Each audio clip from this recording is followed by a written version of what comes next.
From London, this is the Standard Podcast, and I'm Mark Blunden.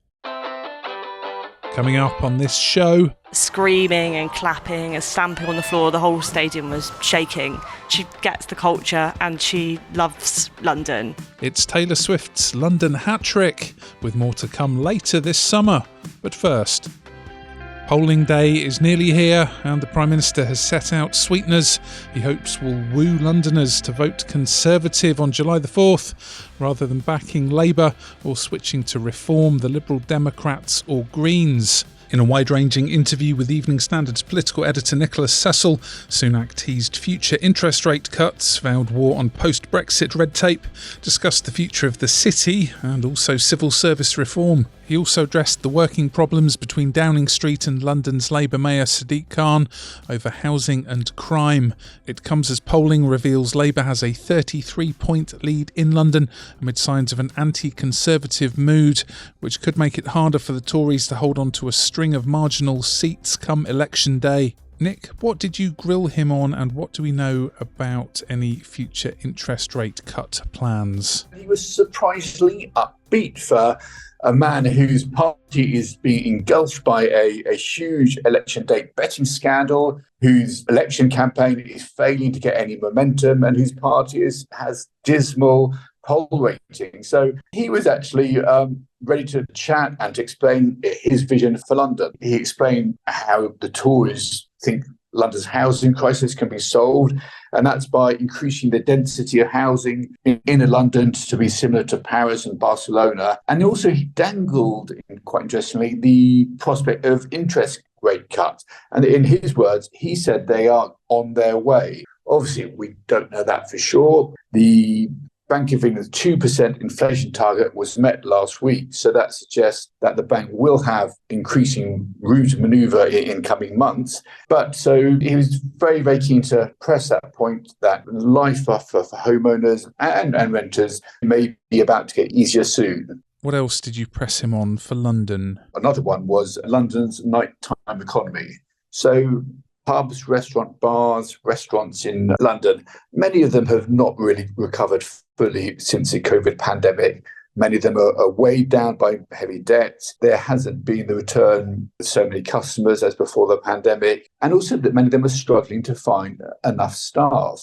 So the Prime Minister was saying that he would basically get rid of any burdens, regulations and red tape, which are causing problems for the hospitality sector. And that would help them to a certain extent, I think. And when he talks about red tape, he's talking about planning and licensing laws. But the key issue for many of these businesses is getting the right staff. And one of the problems is that with Brexit, there have been fewer citizens from the EU coming over to work in Britain.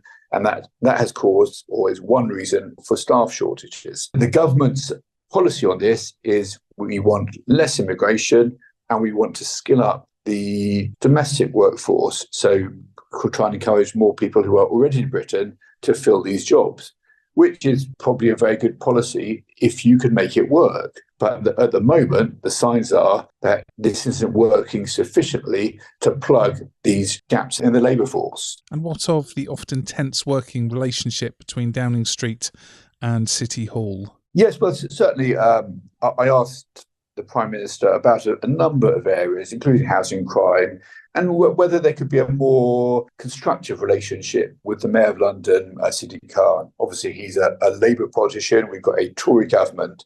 And the relationship has been pretty fractious. On housing, I asked him, could you kind of have a better relationship? But the Prime Minister was showing no sign of wanting to kind of build bridges here. He said that it's important that, in his words, that Sadiq Khan is held to account for his record and that he has failed to hit his own housing targets. So there's no sign of kind of pulling back at all there from government in terms of this head-on relationship with the mayor, which some people see as basically hampering London's economy and other improvements in the capital. Also, interesting developments in London with this latest poll.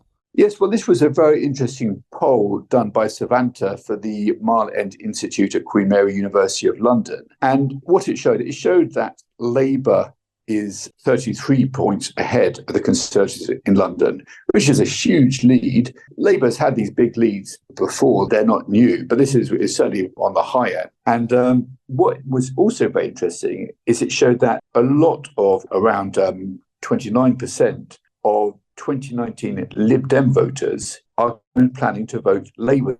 And what the academics at the university are picking up and suggesting is that this shows an anti-conservative move in the capital, that people think it's time for change of government and just want the Tories out. So they're willing to vote for whichever party they think will beat the Tories in the various constituencies around the capital. The Lib Dems are down, but that may not be so much a reflection on them, but more a reflection on the fact that a lot of Londoners want to see the back of the Conservative government.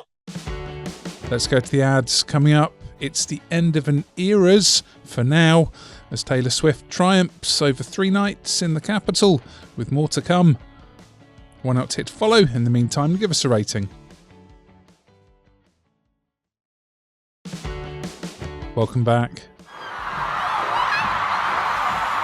Now, that was Taylor Swift's American football star boyfriend Travis Kelce on stage at Wembley Stadium last night as the singer wraps up a weekend of concerts. Let's cross to the newsroom and hear from Evening Standard commissioning editor and writer Elle Hunt, who was there. We came out of the tube station and Wembley Way was just full of fans in like fluffy cowboy hats, dressed up as different Swift eras, feather boas, all the rest of it just like processing down Wembley Way. All of the shops were blasting Taylor Swift songs, everyone was singing along. The doors had only just opened at this point, this was hours before the show kicked off, so we all headed down Wembley Way, atmosphere very jubilant, loads of people taking photos, singing along.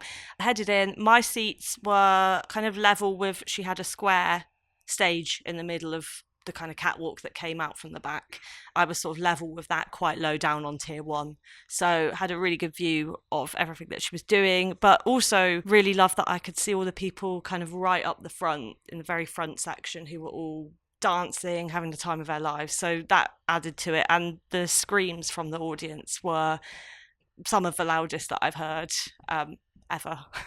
And who were some of the celebs in attendance? Any surprises? And what was the Travis Kelce element, the special appearance? The biggest surprise guest, I would say, for the night that I was there, which was opening night, was Prince William and his family dancing to Shake It Off from the very, very top of the stadium. So some fans caught that and were obviously very excited. Taylor Swift, sort of before her show, took a selfie with them in the end, which was her way of hard launching her relationship with Travis, actually. I think it's the first time they've been pictured on Instagram together in a picture with the British royal family. So that's a power move. On my night, otherwise for celebrities, Travis was obviously there.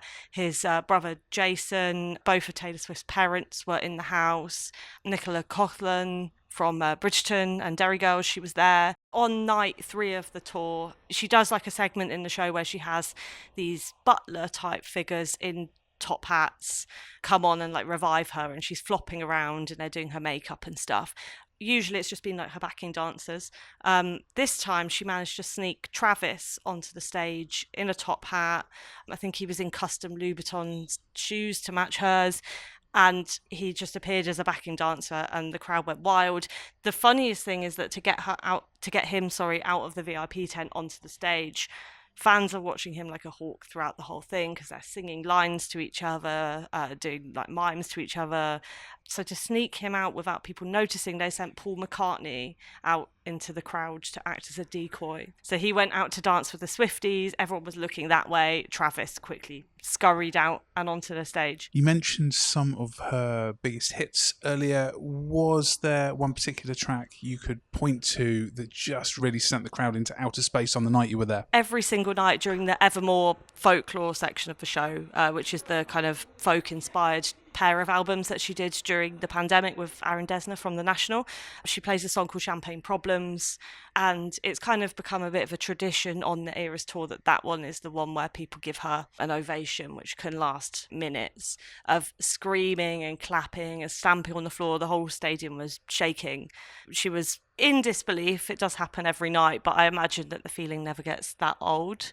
90,000 people screaming. So for me, that was a highlight, just to see the sheer scale of the fandom. Could you tell us a bit about her connection with the capital? She's dated a number of British men throughout her career, and she sung about how much she loves the English on London Boy, which was a song about Joe Alwyn, her ex, who she lived with in London for quite a long time. She sung about walks in Shoreditch in the afternoon, nights out in Brixton, going to the pub with the rugby boys. She gets the culture and she loves London.